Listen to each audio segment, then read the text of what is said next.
प्यारे बच्चों, good morning. जब जगो तभी सवेरा। कैसे हैं आप लोग? उम्मीद करता हूँ स्वस्थ होंगे, मस्त होंगे। आज मैं बड़ा ही इम्पॉर्टेंट टॉपिक करने वाला हूँ, how to start class 11th smart study. पहले तो उन सारे बच्चों को जो अभी अभी क्लास 10th पास करके 11th में आए हुए हैं, उनको मेरी तरफ से ढेर सारी हार्दिक शुभकामनाएं। मैं उनके कंग्रेचुलेट करता हूँ। अब आपके मन में यह मौलिक प्रश्न आता होगा कि आखिर मैं 11th की पढ़ाई कैसे स्टार्ट करूं? हाउ टू स्टार्ट जहां हाउ शब्द आता है उसके पहले ही यह मन में ज़रूर आना चाहिए व्हाई टू स्टार्ट, यानी क्यों स्टार्ट करूं, एंड व्हेन टू स्टार्ट, यानी कब स्टार्ट करूं। Why to start it means आपका कुछ ना कुछ गोल होगा। आप जेईई मेंस निकालना चाहते होंगे, या फिर आप नीट करना चाहते होंगे, या फिर कॉमर्स साइड के बच्चे जो है वो सीए बनना चाहते होंगे, या फिर आप सभी लोगों में बहुत से ऐसे बच्चे होंगे जो कि आईएएस, पीसीएस या और कोई भी अच्छे पदों को अचीव करने के लिए प्रयासरत होंगे। बच्चों, क्लास 10th से 11th में कुछ अंतर है, और वो अंतर थोड़ा नहीं है, ज़्यादा है। क्लास 9th और 10th में आपने जो चीज़ें पढ़ी हैं वो 11th में आकर कुछ ज़्यादा हाई हो जाती हैं, थोड़ा सा कॉम्प्लिकेशन बढ़ जाता है, थोड़ा सा इनको पढ़ने के लिए विशेष ध्यान देना पड़ता है। इसलिए यह ज़रूरी है कि आप व्हाई टू स्टार्ट, पहले तो अपने गोल को फिक्स करें कि आप क्या बनना चाहते हैं, और उसके बाद फिर व्हेन टू स्टार्ट, यानी कब स्टार्ट करें। तो इस लेक्चर में how to start, why to start, when to start के साथ साथ आपको क्या नहीं करना चाहिए, इस विषय में भी मैं चर्चा करने वाला हूँ। इसलिए आप सभी लोग मेरे साथ पूरे समय तक बने रहें, जिससे कि कोई भी बात आपको ऐसा ना हो कि समझ में ना आए। तो आइए अब स्टार्ट करते हैं हाउ टू स्टार्ट। इसके पहले हमें यह देखना होगा व्हाई टू स्टार्ट, यानी हम लोग क्यों 11th की पढ़ाई स्टार्ट करें। व्हाई, इसका जवाब आप ही को देना होगा, यानी आपका गोल क्या है, आप क्या अचीव करना चाहते हैं। कोई डॉक्टर बनना चाहता है, तो कोई इंजीनियर बनना चाहता है, तो कोई सीए बनना चाहता है, तो कोई आईएएस ऑफिसर बनना चाहता है। तो यह गोल जो है इसको आपको डिसाइड करना होगा, और यह आप ही डिसाइड करेंगे कि आखिर क्यों पढ़ाई स्टार्ट करना चाहते हैं। चूँकि आपके पास एक गोल है, आप उस गोल को अचीव करने के लिए ज़रूरी है कि आप फिर उसको कैसे स्टार्ट करें, यानी अपनी पढ़ाई को कैसे स्टार्ट करें। उसके लिए ज़रूरी होता है व्हेन, यानी व्हेन टू स्टार्ट, कब स्टार्ट करें। और किसी भी चीज़ को स्टार्ट करने के पहले ज़रूरी ये है कि आपके पास एक प्लान होना चाहिए,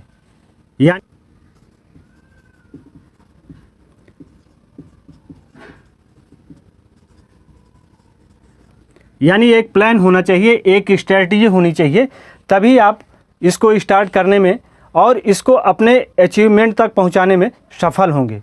तो वो प्लान या स्ट्रेटजी क्या हो और कैसे हो, इसके लिए ज़रूरी यह है कि इस स्ट्रेटजी और प्लान के थ्रू आप व्हेन टू स्टार्ट के अंतर्गत यह प्लान और स्ट्रेटजी में फर्स्ट पॉइंट ये है, how many hours you can read in per day, यानी प्रतिदिन आप कितना पढ़ सकते हैं, कितने घंटे पढ़ सकते हैं।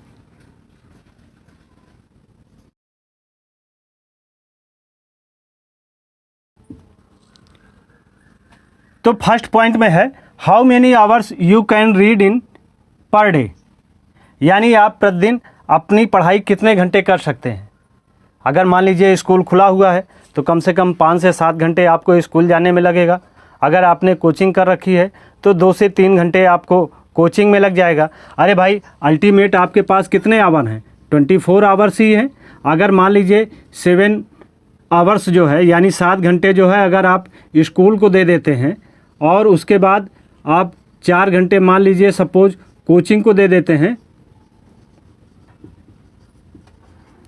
तो ये कितने घंटे हो गए? 11। और लगभग आप 8 घंटे सोते ही हैं, और 4 घंटे आपको दैनिक क्रिया में लग जाएंगे। तो यानी ये क्या हो गया? तो यानी टोटल ये 4 आवर्स, 8 आवर्स, 4 आवर्स, 7 आवर्स, इसको अल्टीमेट देखेंगे तो कितना हुआ? 23 आवर्स। यानी आपके पास अल्टीमेट केवल और केवल कितने आवर्स बच रहे हैं, वो है 1 आवर।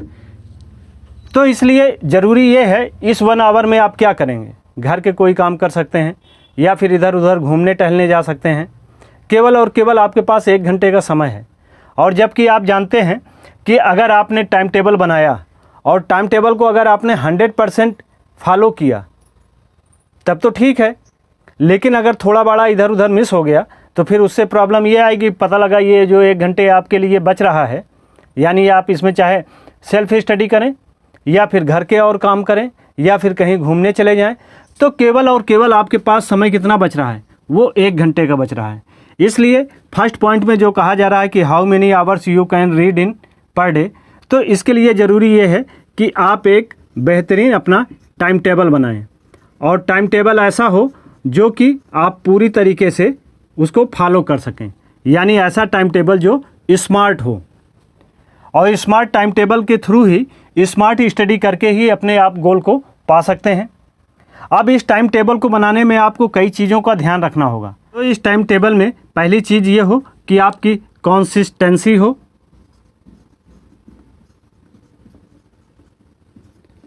यानी ऐसा ना हो कि एक दिन के टाइम टेबल में आपने पता लगा कि 7 घंटे 8 घंटे पढ़ने का कर दिया और दूसरे दिन आपने 2 घंटे का किया। तो जो भी टाइम टेबल बनाएं उसमें ज़रूरी है कि पर डे आप एक लिमिटेड टाइम डिसाइड करें और वही टाइम पर डे ही उसमें रहे। और दूसरी चीज़, इसके साथ रेगुलरिटी भी हो।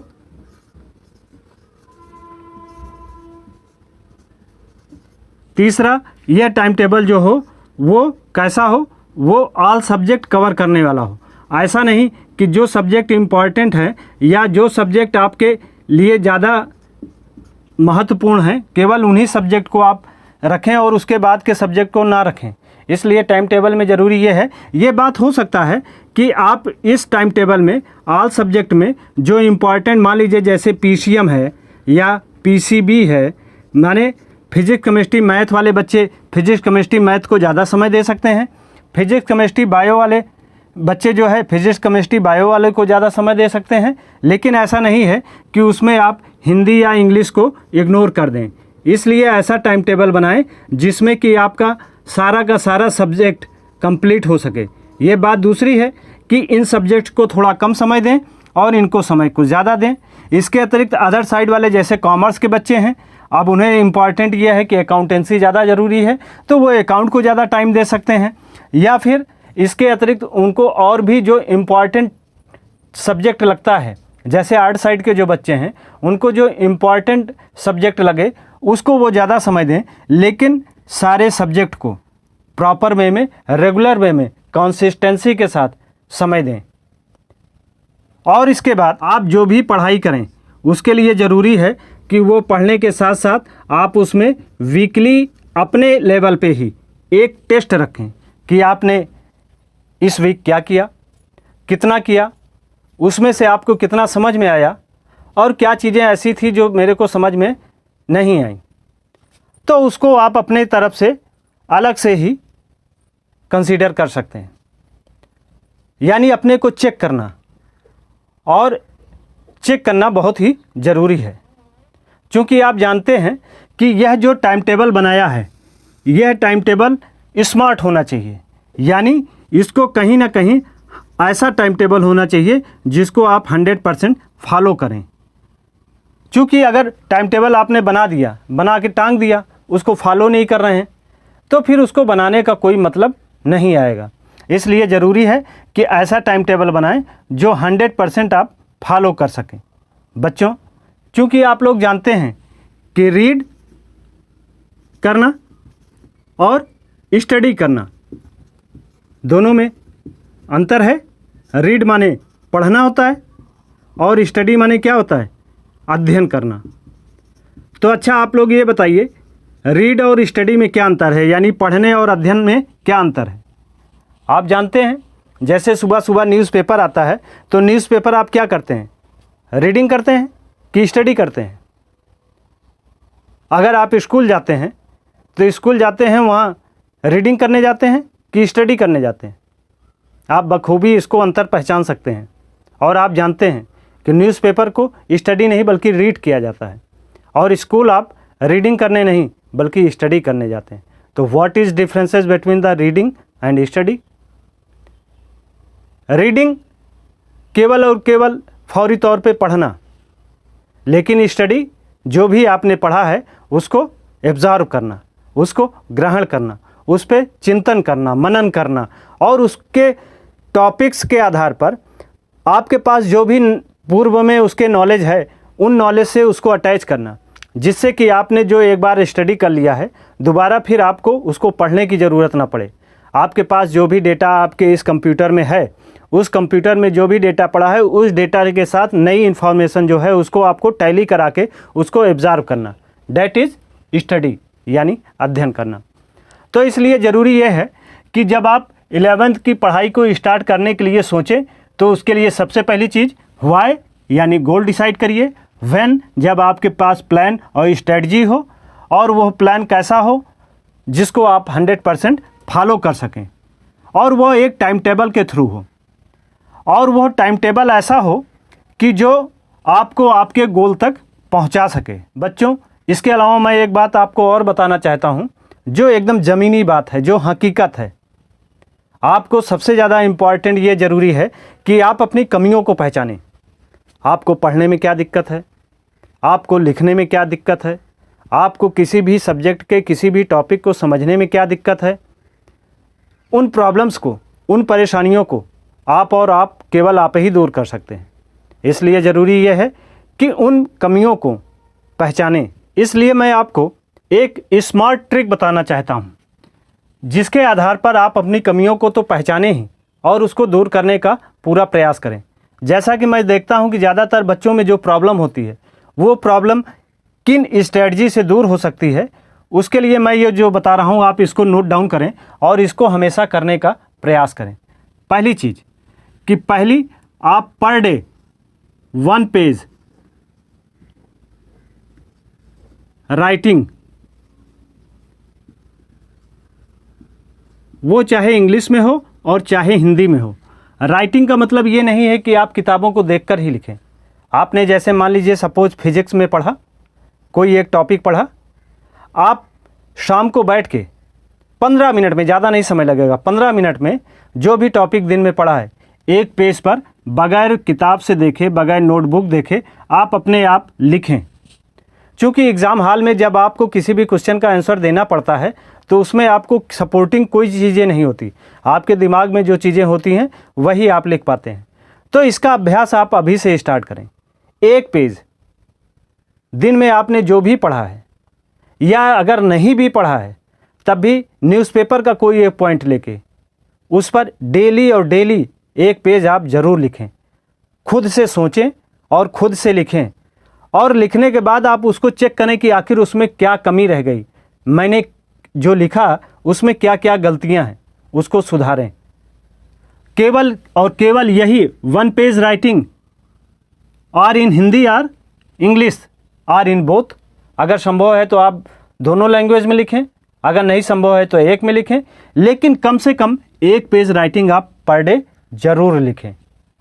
दूसरी चीज़, अगर आप मान लीजिए सपोज 11th की पढ़ाई स्टार्ट करने वाले हैं, तो आपने चाहे जो भी लिया हो, चाहे आप PCM लिए हों, चाहे आप PCB लिए हों, या कॉमर्स लिए हों, या फिर आपने आर्ट लिया हो, आपने जो भी सब्जेक्ट लिया है एक नोट्स लीजिए। उस नोट्स में सबसे ऊपर आप पहले अपना गोल लिखिए पहले पेज पर, और गोल के बाद किसी भी सब्जेक्ट में जो भी आपके चैप्टर्स हैं, चैप्टर 1, चैप्टर 2, चैप्टर 3, चैप्टर 4, ऐसे जितने भी चैप्टर हैं आप उनको लिखते जाएं। बस ध्यान रखें कि जैसे चैप्टर 1 है और चैप्टर 2 है तो इसके बीच 4-5 लाइनें छोड़ दें। अगर आपसे संभव हो तो आप अभी ही किताबों को पलटकर उस मान लीजिए चैप्टर 1 में जो भी इम्पॉर्टेंट टॉपिक है, एक दूसरा जो है, तीसरा, ऐसे लिख लें, या फिर अभी आप केवल उसकी मार्किंग कर दें, चैप्टर 1 में ये पढ़ना है, चैप्टर 2 में ये पढ़ना है, चैप्टर 3 में ये पढ़ना है, चैप्टर 4 में ये पढ़ना है।